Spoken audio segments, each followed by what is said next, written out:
welcome back to another episode of Random Conversations. I'm Danielle. And I'm Noel. And we are back with another episode full of topics. Mm-hmm. So you had sent me a story or an article about childcare in America.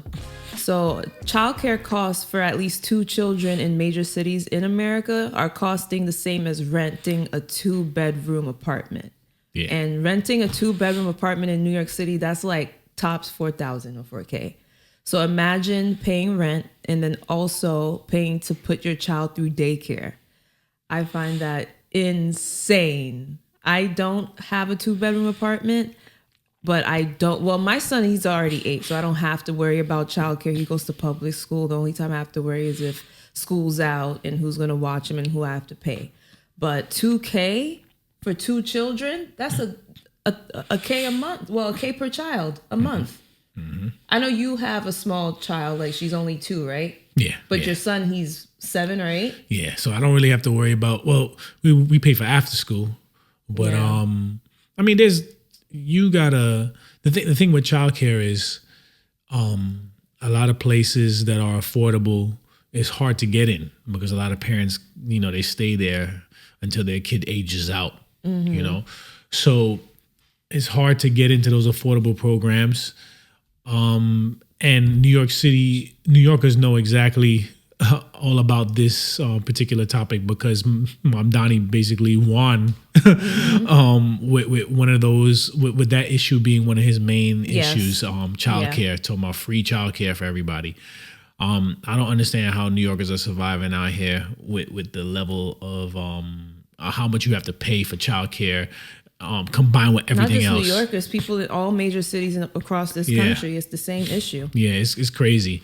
They say children are our future and all that stuff, and they talk about how much they care about, parents and how, it's important for adults to have children and to raise nuclear families and all that stuff, but they're not doing anything to incentivize Americans to have more children. They're not making it any easier. They're making it tougher. They're creating a barrier where it shouldn't be, right? Mm-hmm. That's why you see a lot of the younger generation now, they're not inclined to have children, right? Yeah. They don't see any of the benefit. All they see are the drawbacks, right? I have children, I can't do this, I can't do that. And it's very real because as a parent, you see all the things that you just can't afford to do because you have children, you have to put them first. Or I could go on a trip to friggin' Bali for a week, but then how am I gonna pay for daycare? Mm-hmm. How am I gonna pay for after school, food, clothes, all of that stuff, right? Mm-hmm. Activities, extracurricular activities. How are you gonna pay for that? Mm-hmm. Having a kid today is a real sacrifice. Mm-hmm. You're sacrificing a lot. Mm-hmm. I mean, in the past, I'm pretty sure our parents felt the same way, but in these modern times that we're living in, it is just crazy. Well, you're sending your kid to daycare and you're paying the daycare workers $300 a week. Mm-hmm.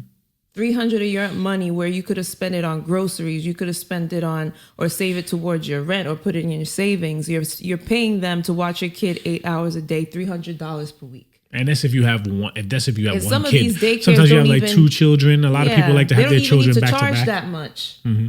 They just, I guess, they know their that cost of living is high as ours as well. Well, they know that the business that they're in is a necessary business, and they understand that people are going to pay whatever they need to in order to have their children taken care of during the course of the day so that they could go to work. They know that their job is very vital to society. And right? certain moms, if they're with a partner that can afford to maintain the household until, the child is about 5 years old and they just send them to school, they're stay-at-home moms. Mm-hmm.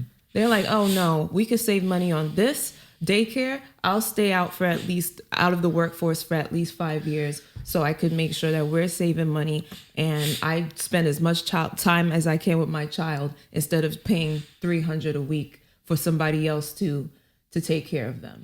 But I'm a big proponent of socialization. Kids going to daycare because you can see them social growing skills by leaps and bounds just by interacting with other children their own age. You kind of hold them back by not allowing them to go to daycare. And you're also building their immune system. Right, exactly. They're being bombarded with a whole bunch of germs and all that stuff.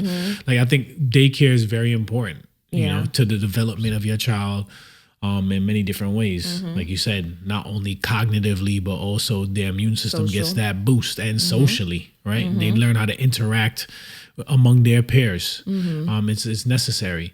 Yeah, it would be nice to, you know, homeschool your kid, but at the same, I think it's more detrimental in the long run.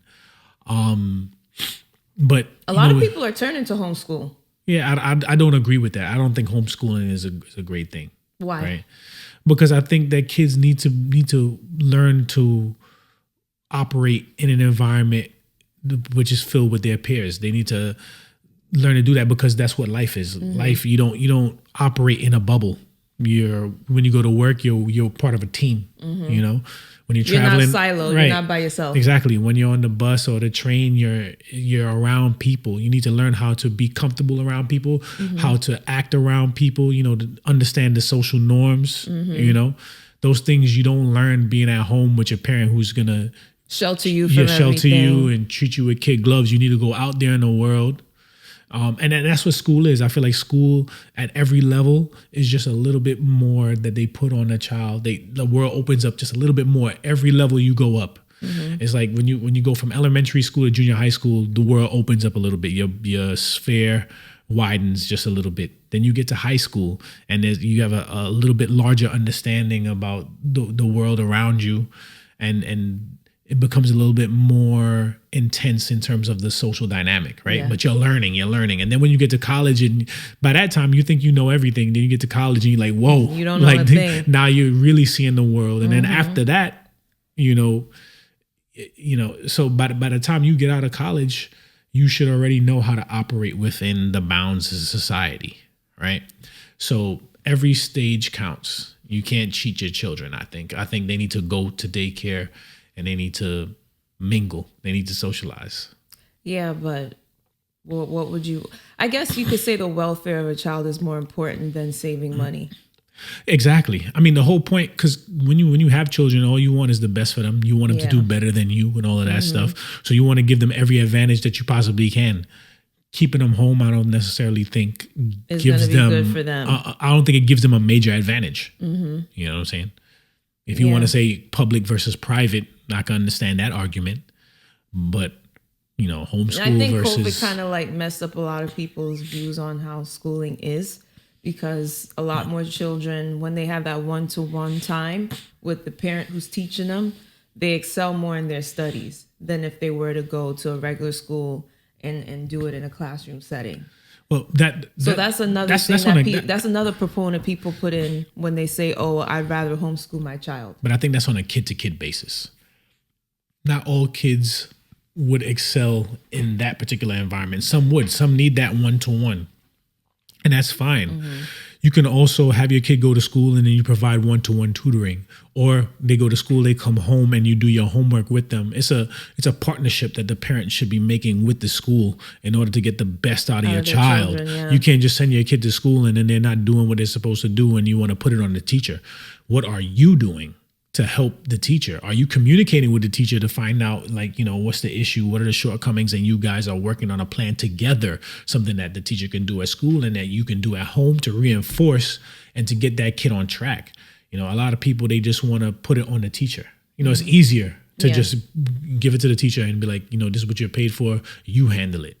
But you're not the best kids, the most highly educated kids have very involved parents who are there doing the homework and all of the things, right?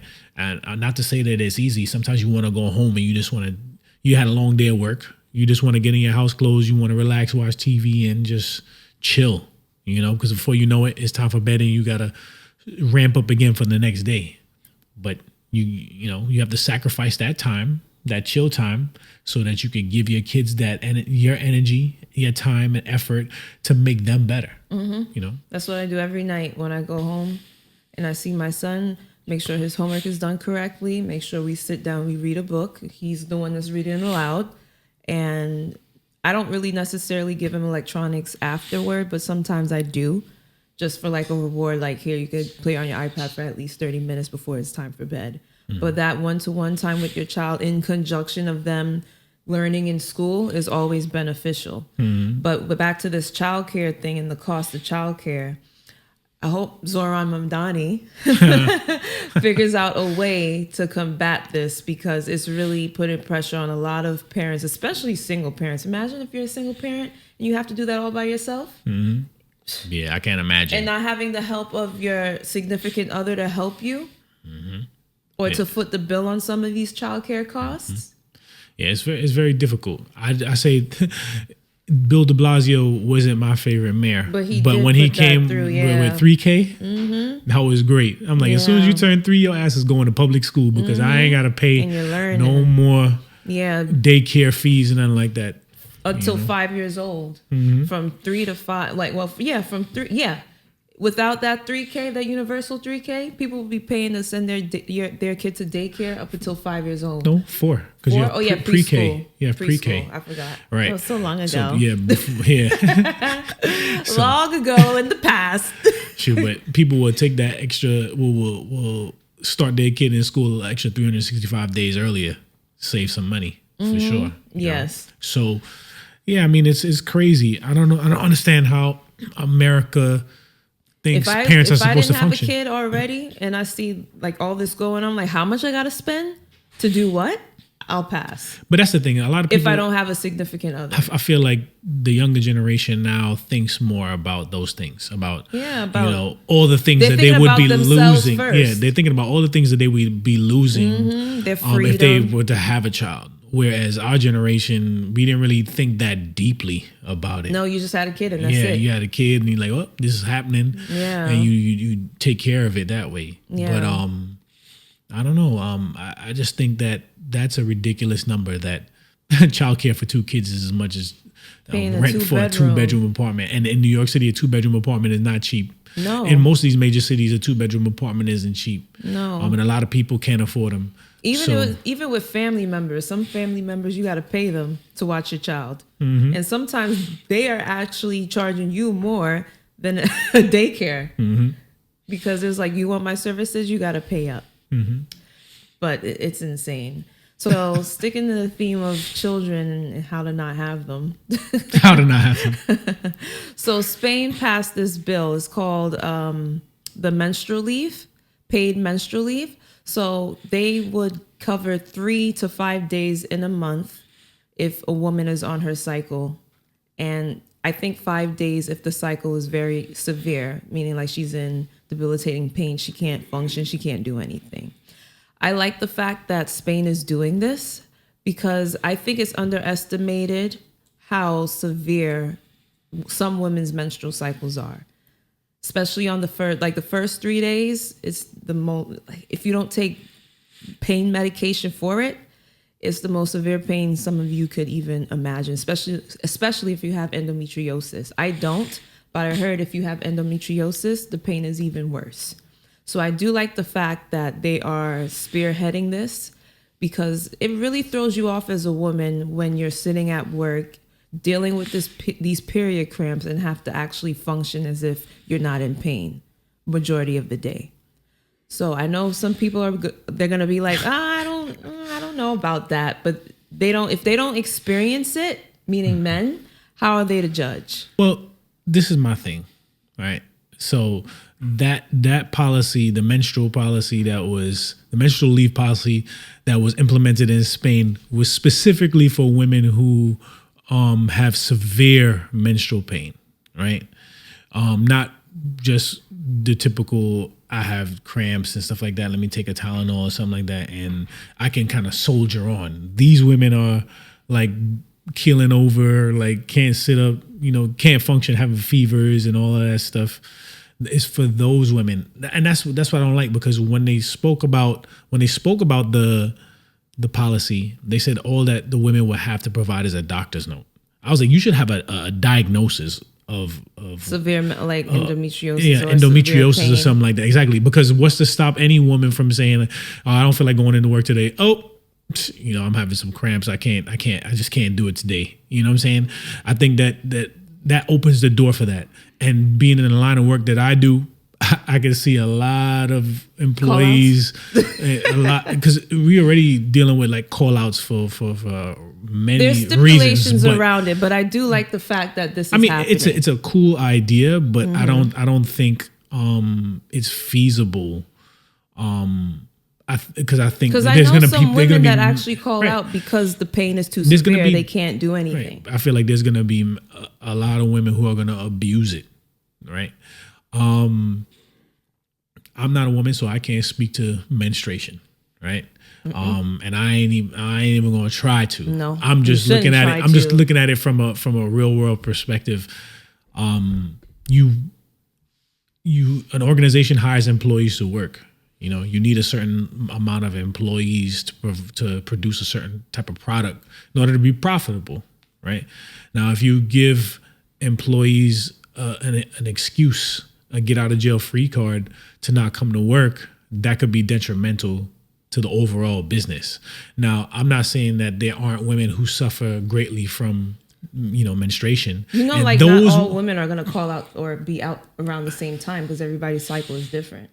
Yeah, but you do know that when a lot of you come together, you kind of you guys kind of develop the same cycle too, right? So, and that can happen. Well, this has stipulations for it. Not everyone who has a period. Well, it said a doctor's note. So literally, all you have to do, as I understand it right now, is just say that you having severe pain from your menstrual cycle. And you can get up to you could get 3 to 5 days off depending on how you're feeling. So your main thing is that women specifically are. Women specifically. Men can't abuse it. I know we can't use it, right? There's people who abuse their time off all the time, whether they're on their period or not. But that's my point. So you're saying this is going to be an added layer? Exactly. Look what happened with COVID, and everybody was calling out and told me I got COVID, and all you had to do was show a positive test. So people were going on Google, snapping cropping out a picture of a positive test, and then sending that to their employer to get time off, to get the day off due to COVID and stuff like that. You would get 5 to 7 business days before you come back. There's always going to be people that bend the rules, and it sucks because the people who can't really function because of their severe period pain can't even. But that's why. But they can't even use that because people are wary. Oh, is this person really suffering? No, but that's why I said it should come with a diagnosis. Like, so if I know not all of them are going to come with a diagnosis. People are going to have severe pains with no diagnosis. Some of them, not all. Well, now you can go to your doctor and get diagnosed. Because I feel like a lot of people don't go to their doctors because they just don't. The doctor's office is not a place where everyone wants to be. You go for your annual checkup, but outside of that, you're not. I agree with you. Right. I agree with what you're saying, but people are going to find ways to bend the rules all the time, no matter what. Right, and that's why I said you have to put things in place in the policy in order for it to work. It's good for the women out there that have debilitating pain. It's good for women when their menstrual cycle comes. It's good for women everywhere in Spain. In Spain, not here. Right? Do you think? Because we gotta still come in for work. Do you think it will ever make its way over here? Because Spain is not the only place. Spain is the first place in Europe to get it, but it's in Japan, it's in South Korea, it's in Zambia, and it's in Indonesia. Other countries are so far ahead of everything. We're like last pace when it comes to anything that will be revolutionary, especially when it comes to work and healthcare. We're never going to be up to par ever. Well, I think it's because there's a lot of things that are holding us back, and a lot of people in place culture. It's our culture, our capitalist culture. It's what? It's our capitalist culture that keeps us from doing that because all we can think about is making the money. If you're not working, you're not making the money. Mm-hmm. So, and then we instill that in our people from young. Yep. So it's like you get up and it's like from the moment you're born, you're thought to think that everything is a competition. You're competing with your peers to get the best grades, to get the best jobs, to make the most money, mm-hmm. right? And everything is, everything feeds into itself. Mm-hmm. And being sick. Look at the unemployment rate is high. Money. You can't even get a job. In other countries, it's not like that. It's not like you could get a degree in certain countries and actually utilize it. Over here, you struggling. You could be a bachelor's degree and working in McDonald's. Yeah, I mean, well, we're so far behind, it's insane. There's universal health care in all these other countries except here. Yeah, but you got to understand that universal health care is not free health care. But they hitting you in your pockets. That check that you have right now. But it's not as hard. That check that you have right system now in other countries is not as bad as ours. The check that you have right now is gonna be considerably lighter if Zoran Mabdani has his way and you get free childcare because they're taking more free tax bus rides. How do you think that's paid for? He said it on the news. He said they asked him outright, "Are you going to raise taxes in order to provide these services?" And he was like, "If you can provide me with another solution to get these things going, I'm all ears." But maybe for the that's what foreseeable needs to future, be it's going to done. be raised taxes. Maybe that's what needs to be done. That's BS. Because the whole thing, he ran on the 1 in the 1% to pay their fair share and all that stuff. And what it sounded like to me is that it's going to be the middle class again footing the bill, and the bill this time around is going to be even bigger. That's what it sounded like to me, and that's what people need to understand when they throw around terms like universal health care. It's not free. It's not free. There's this delusion that it's this free service that everyone gets. Like, no, you pay for it in your taxes. You're still paying for it.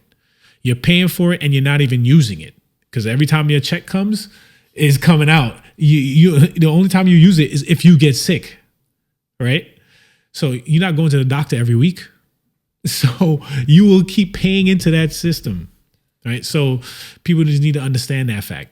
It's not free. You will be paying in taxes, and it's just gonna keep going up. I get it, but it just seems to work in other countries. Does it? We need to speak to other people in other countries and talk to them because they about, look at us and be like, "Why is your healthcare system so ass backwards?" And you know why? It probably works better there because we're paying out the ass for our own healthcare. It works. You see, it works better. Are going to go up pretty soon. It works better over there because they have a culture of that, right? So it's not a new idea to them. So their check looks like how their check looks like. You want to introduce that into our society now. We're gonna have to deal with when payday comes, what our check is looking like, and it's gonna be different. And that's gonna rub a lot of Americans the wrong way, because that's not something that we have been programmed to deal with.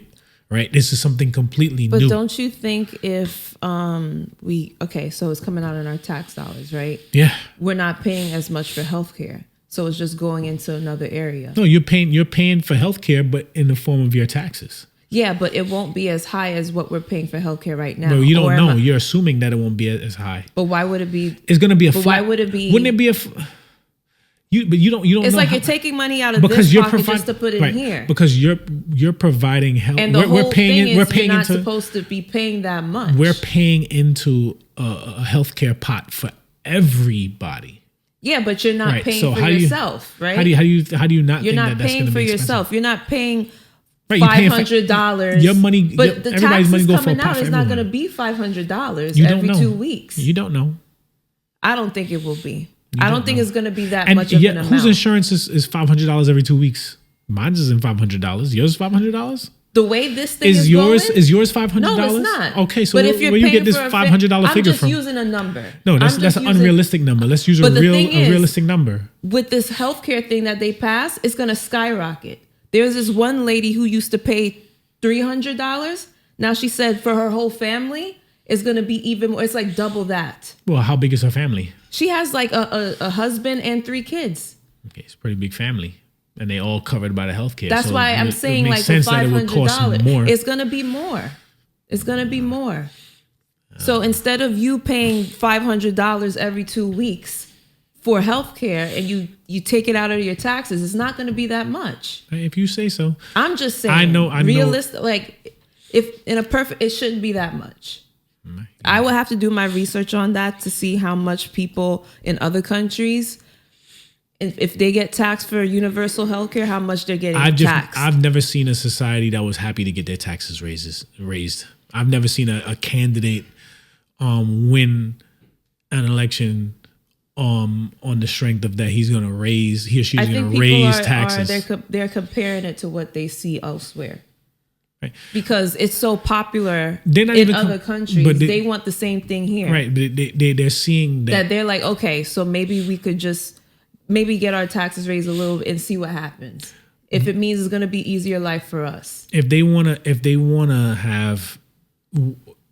want healthcare to be fair and affordable, what they need to do is bring down the medication prices. And once you do that, it'll be a lot more feasible for everyone involved. But for some reason, healthcare is way too expensive. America pays a premium on prescription medication. They pay a premium for every single thing. So everything pertaining to your health is expensive. That's what needs to change. I know Bernie Sanders up in Vermont, he has something with his constituents where he's worked it out that they pay a lot cheaper it's open enrollment time. A lot cheaper bill for prescription medication. Maybe New York officials need to look at his model and kind of see how they can emulate that a little bit. It's open enrollment time for where we work. And I was looking through the other health insurances that I could join. And I think one of them per month, per pay period, is like $4 something. Yeah, but who's buying that? You have many options. That's what I'm saying. Like, exactly, who's buying that? That's the whole point that I'm making. So if you get taxed, $1 something every 2 weeks, it's it beats spending $400 every 2 weeks. But who's paying $400? I'm saying if I were to choose that, that's how much I would have. But that's the fact that it's an option. The fact that it's an option is crazy. It probably has a whole bunch of bells and whistles.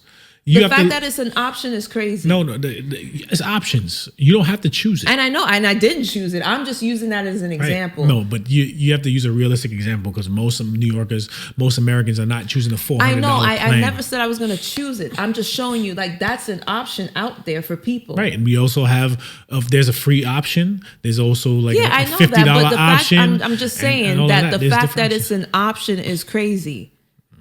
Who's going to choose? Nobody's going to choose that for themselves. Right. But the fact that somebody might is crazy. Well, somebody who's choosing that can afford it. They could afford it. Also, they probably have some compromising health issues that a regular insurance paying $1 something can't do for them. Mm-hmm. That's potentially, yeah. Exactly. I need to go with this coverage because they're going to cover XYZ, something that this coverage can't cover. That's what I'm saying. But anywho, no more health talk. No more health talk. We're going to segue into a whole different topic. So a couple weeks ago, Burna Boy, I don't know if you guys heard this story about him kicking out a couple in his Denver show because the young lady was falling asleep. So he stopped the show because he realized that the young lady was dozing off, and he asked the boyfriend or the husband for him to escort her out, or else he won't perform anymore. So there was a lot of jeers coming from the audience. And he said, if you don't take her out, he was like, get her the F out, actually. He used profanity. He said, get her the F out or I'm not performing anymore. And once the guy, I guess he didn't move right away, Burna Boy went and he had a seat. So later on, the young lady that was being targeted came on social media and said she was grieving the loss of her child. And she and her partner went to the Burna Boy show to get their minds off of it. She didn't mean any harm sleeping throughout the show. It just happened. She lost the child. What do you expect for her to do? So Burna Boy, it came with a lot of backlash, and a lot of people were very angry that he took this approach to this young lady. And he actually doubled down on what he did. He said, when people come to my show, I expect respect. People are not supposed to be sleeping through my show. I've had breast cancer survivors come on and come to my show and they didn't fall asleep. He saw it as a sign of being disrespectful. And he got a little bit more backlash and is showing in his shows because his latest show in Houston didn't even sell out and the stadium looked half empty. I'm disappointed in Burna Boy for how he handled this situation. He could have just asked if the young lady had a problem. Like, is she okay? Because people just don't doze off in the middle of a concert. You ask the person, hey, is she all right? Does she need water? Does she need help? And maybe if she elaborates and explains what happened to her, then you bring her on stage, make her feel good. She just had a devastating loss in her family. You don't belittle people like that. And I think that's certain things that certain celebrities do that causes the start of their downfall. Because why would you treat your fans? These are people that put money in your pocket. Mm-hmm. Why would you belittle them and tell them to get the F out of your concert and not knowing what the situation is?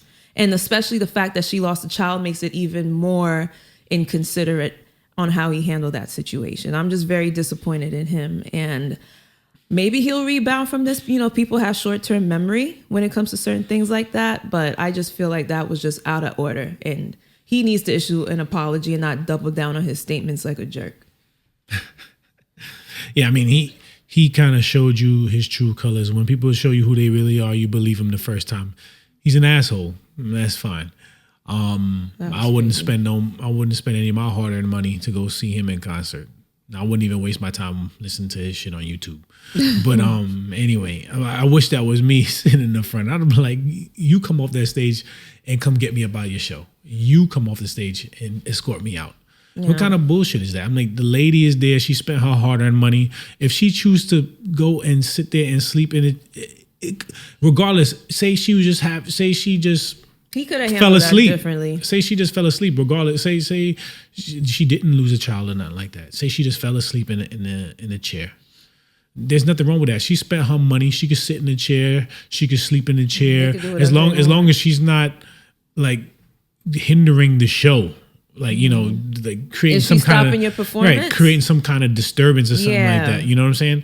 She's just sitting there in the chair, and out of the thousands of people in the audience, you decide to zone in on her, right? Mm-hmm. And then not only zone in on her, but to try to belittle her in front of everybody, curse her out, and then do a disservice to all your fans in the stadium by sitting down and refusing to and he came perform. Out, and he come out late. He came out like an hour late.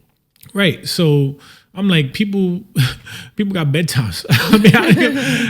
But my thing is, he's out of pocket for that because, you know, those tickets ain't cheap. No. You know what I'm saying? Mm-mm. You know, people spend their hard-earned money to go see you, and this is how you treat them. And then to her significant other who was sitting there, I'm like, you just gonna let this man talk to you like that, and talk to your woman like that?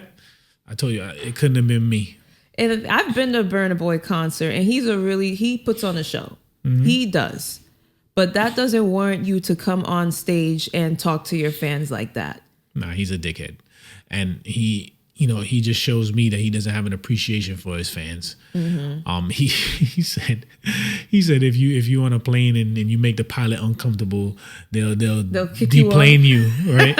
And I'm like, where they do that at? I'm like, but she's sitting there minding her own business. You know what I'm saying? I can see if you on the plane and you making a ruckus, they'll deplane you. They'll wait till they'll land, then you get arrested. Or if you before you take off, because he didn't even start, he wasn't really performing. He was like getting ready to perform. He saw her, so it's like then they'll deplane you if you starting to make a ruckus. But she was just sitting in her chair. She fell asleep. She wasn't harming nobody. You know, and he took that as an opportunity to shit all over this woman and her boyfriend or husband. I'm not sure if they were married or whatever.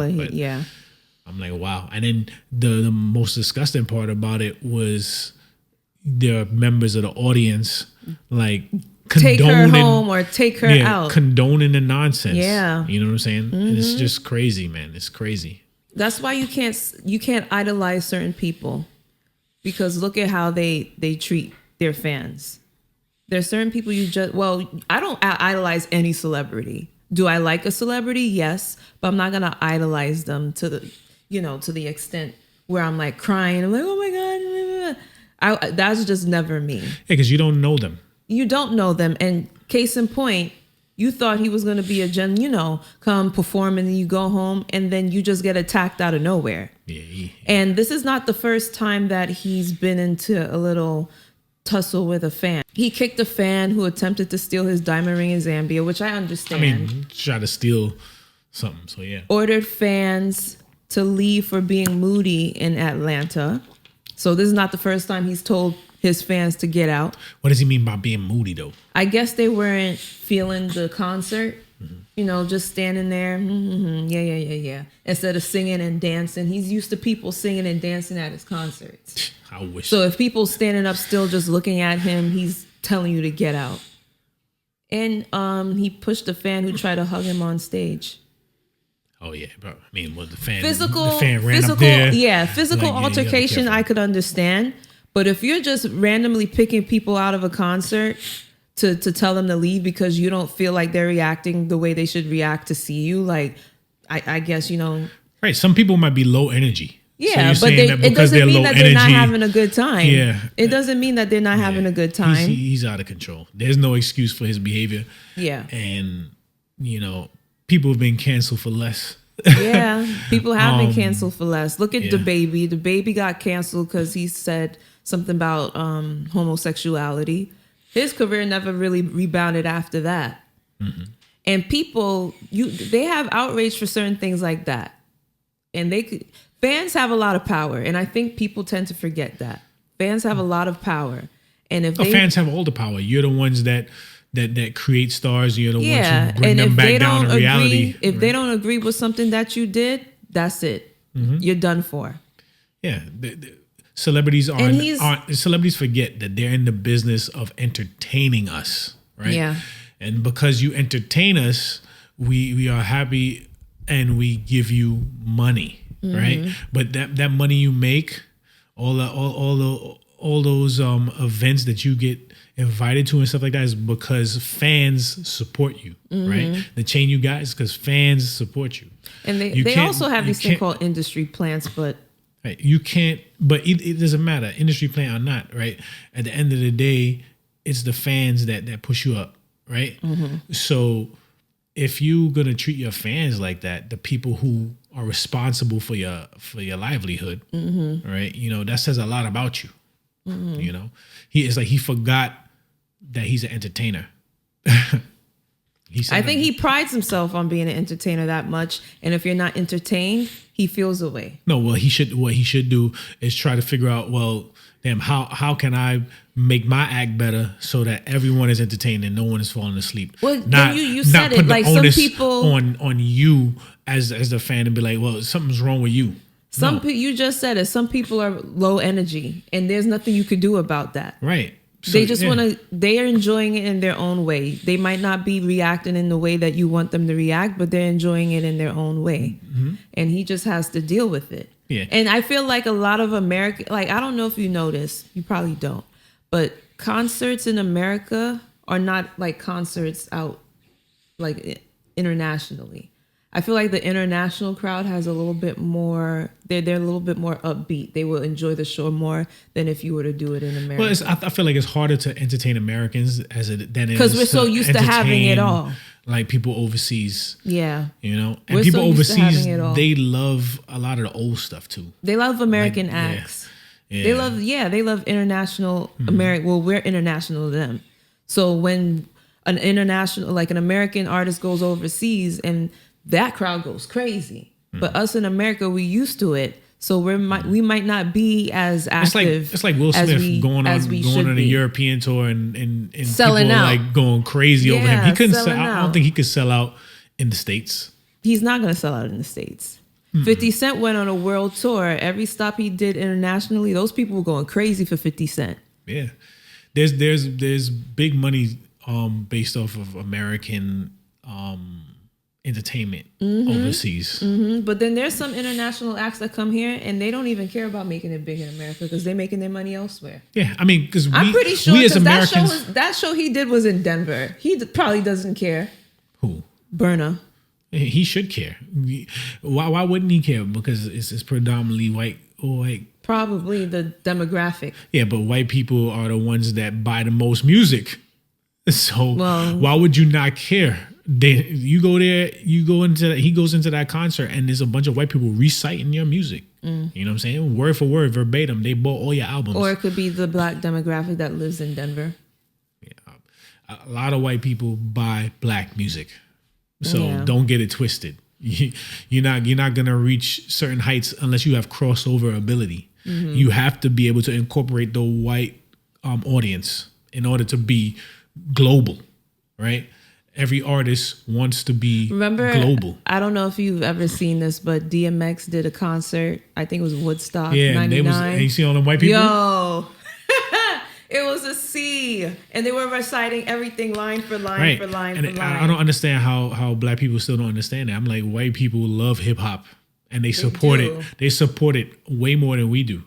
You're trying to win those people over because you're trying to move beyond your racial group in terms of he's big appeal. In Europe. I think he's bigger in Europe than he is in America. Definitely. Burna Boy is bigger in Europe than he is in America. Yes, it's nice getting the buzz in America, but he probably like, I'm getting them euros. Well, the thing is, these artists this American dollar is not as these artists ain't doing it for free. It's not as you know equal what I'm saying? as They trying to make the money while the iron. They're trying to strike while the iron is hot because a lot for the lifespan for artists isn't long. No, you know what I'm saying. You have to be a special type of artist to have that longevity, to have real staying power. A lot of artists, they come and they go, especially now in today's society. Whether it be a movie star or a musician or any type of artist, the lifespan is so short because people don't. I don't think people idolize stars the way that they used to. No. Right? And I think it's because of the oversaturation of stars. Like everybody has a social media page, and so they feel like see what they're doing. Exactly at all times. Yeah. Back in the day when you saw like if you saw like Denzel Washington in the street, or if you saw Michael Jordan in the street, it was like he's not even real. It's like you're not supposed to be here, kind of thing, right? Where now as you see these stars. They just like you have it in your mind like they're just regular people like you and me. They just happen to be making music, or they just happen to be movie stars. Right? We agreed this episode. I mean, it happens. A dead clock is right twice a day. Whatever. we agreed. Some of your takes I agreed on, and some of my takes you agreed on. Correct? Well, some of my takes I agreed with. You didn't agree with some of my takes? We didn't agree on the last segment? You had some decent takes. We didn't agree on the last segment? You had some decent takes. So we didn't agree on the last segment? You had some good takes. But did we agree, yes or no? We concurred. Man, you just don't have a minute. Whatever. All right. So that was another episode of Random Conversations. I'm Danielle. And I'm Noel. And you can like, subscribe, comment. We are on multiple social media platforms: YouTube, TikTok, Instagram. If you're watching this video on YouTube and you have any feedback that you'd like to share with us, please comment below. Any ideas, any topics that you'd like us to incorporate in the next episode, let us know as well. Have a good day. Bye. Oh, really?